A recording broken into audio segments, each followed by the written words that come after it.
Good day, everybody. Welcome to today's video. This is Jerry from BackCountry Wrenching. In today's video, we're going to be installing the self-heating lithium battery that was sent to me to use in my little mini overland trailer there.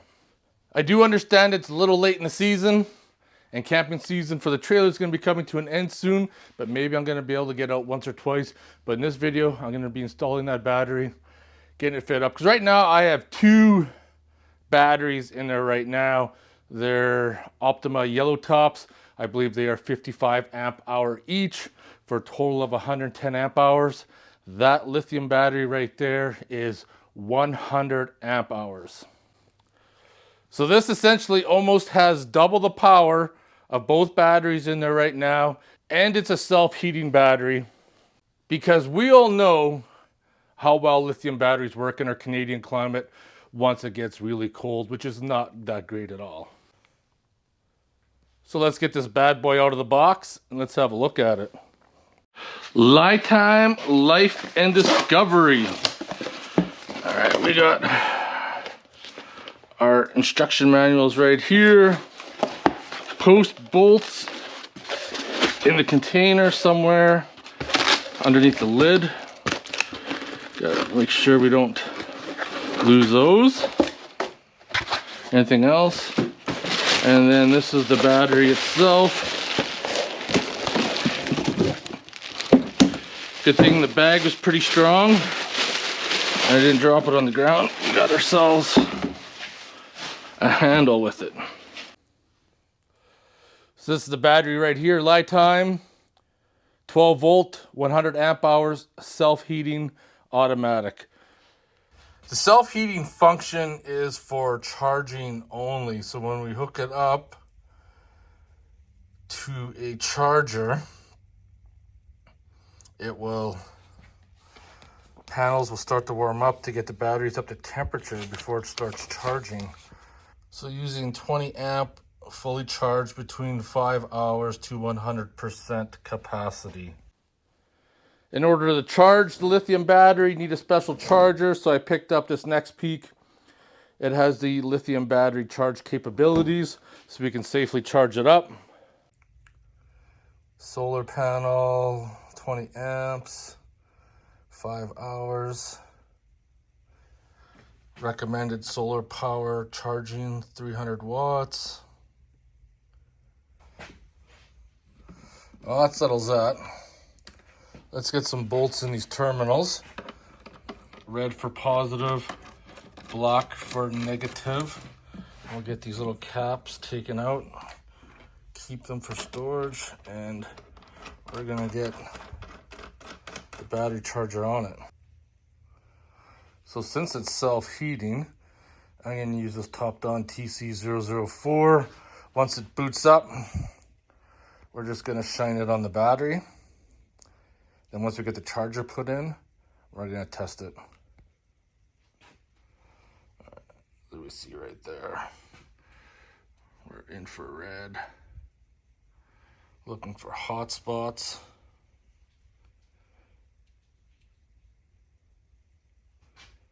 All right. With that being said, I gotta start organizing my trailer, cleaning things out from inside so we can get one of the batteries out and this one fitted in. I just want to see if there is any voltage to this or if she is totally dead at the moment. So we're coming in at 12.75 volts. It's undetermined at this point how much charge there is. Let the smoke out of the wires. Plugged it in. Oh, maybe it takes a while for the power to come on. There we go. Maximum power 10 amp to 20 amp. Positive. Negative. 12.7. Says it's almost fully charged. So as we know, those little panels have to heat up first inside.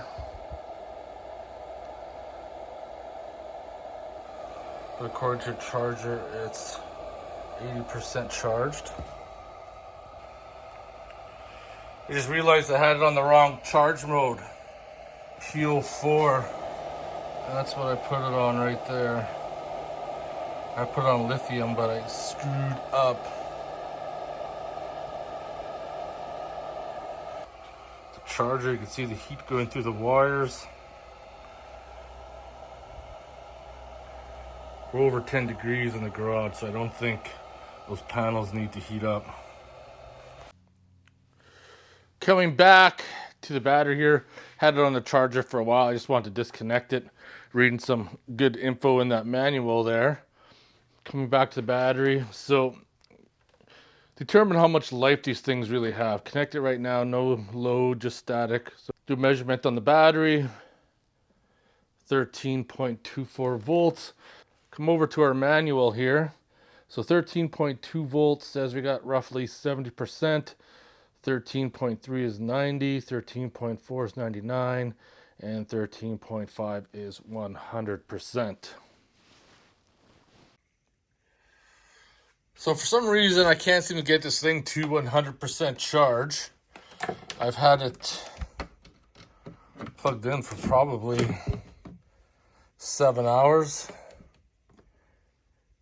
And I get 13.34, which equals out to be about 90%.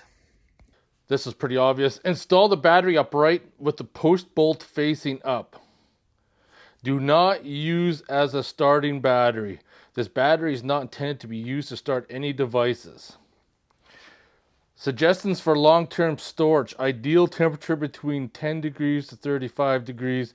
The battery can be operated at a temperature of minus 20 to 60 degrees.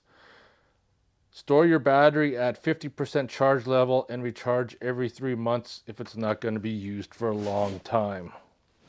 So that being said, we are on the cusp of winter right now. Winter's going to be coming around the corner. So I'm probably not going to be installing this battery right now at the moment because there's no point. I'm going to be using my trailer in the wintertime.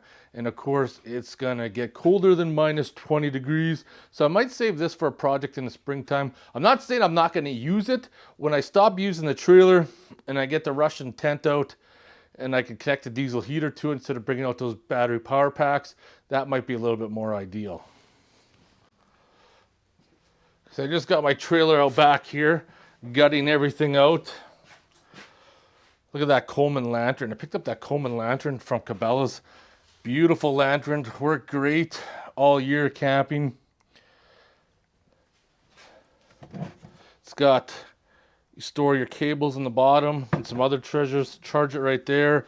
You can actually connect devices to it as well and charge your phone if you need it. But winter's coming and it's not going to work out that great for me. So I got my batteries right here. So let me just power on one of the batteries and turn the interior lights on to see. So as I said earlier, we got these Optima yellow top batteries. They're 55 amp hours each, cold cranking amp 750. They got a battery date of 12/21, so they're relatively pretty brand new, and they're custom fit inside this trailer. So in order for me to put that lithium battery in, it's gonna need a lot of work and a lot of modifications to fit it up. Plus I got to redo all the battery cables, and that's something I really don't want to do right now, considering that winter is just right around the corner. And the more I think about it, I need to really test this battery out and see if it's going to be really great long term. I don't want to go through all that trouble, install this, and then find out if I have some issues down the road. I really want to put it in my trailer. If I would have got this battery a little closer in the springtime, summertime, definitely would have installed it. The only downfall is with the batteries I have in there right now, I can leave it in my trailer year round, where this battery, I have to take it out in the wintertime when it gets too cold. And if I do go out camping for the day, then reinstall it and then take it out when I'm done. In the long run, that might turn out to be a little bit of a hassle, but I'm going to get this battery charged up and we're going to start doing some testing with it at least, just to see when I'm going to be up again. Now this is not an ideal situation to drain this battery down because I only got a 300 watt inverter and a 200 watt heater. That'll be a good test to drain it down and see what happens. So right now I got everything turned on.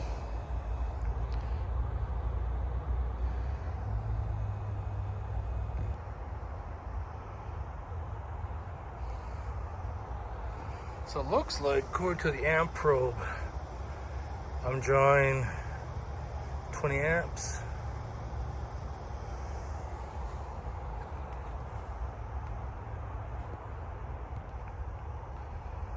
So I hooked up the amp to it too. So 20 amps, 12.5 volts. So interesting, according to this, 12.5 is under 10% battery capacity. I just plugged this in, so low voltage is at 10 volts. So we're gonna see what happens. Time is 3:34, probably running for like 5 minutes.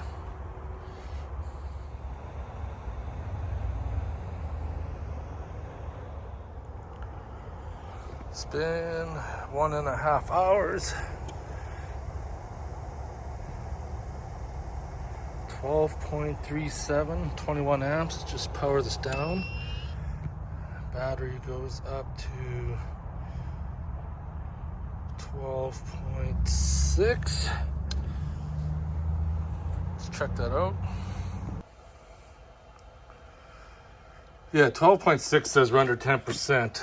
However, if that's the case, I've already ran an hour and a half. Theoretically, 100 amp hour battery, 20 amp current, 12.4, already ran an hour and a half. I should be able to get like 5 hours before that battery is depleted, theoretically. There you have it. I think I am going to install this in my trailer, but I'm not going to install it to the next following year once winter time's over, only because this battery is not rated for extreme cold temperatures, which it may experience. But what do you guys think? The Optima batteries, I remove one, put that lithium one in, or run both Optima? I'll leave it for you guys to discuss in the comments. I think I might just install that next spring to try it out, see what's going to happen. Hope you guys enjoyed this video and like to know what your comments, what your guys' thoughts are on these types of batteries in the comments below. And I'll see you guys later. Take care, everybody.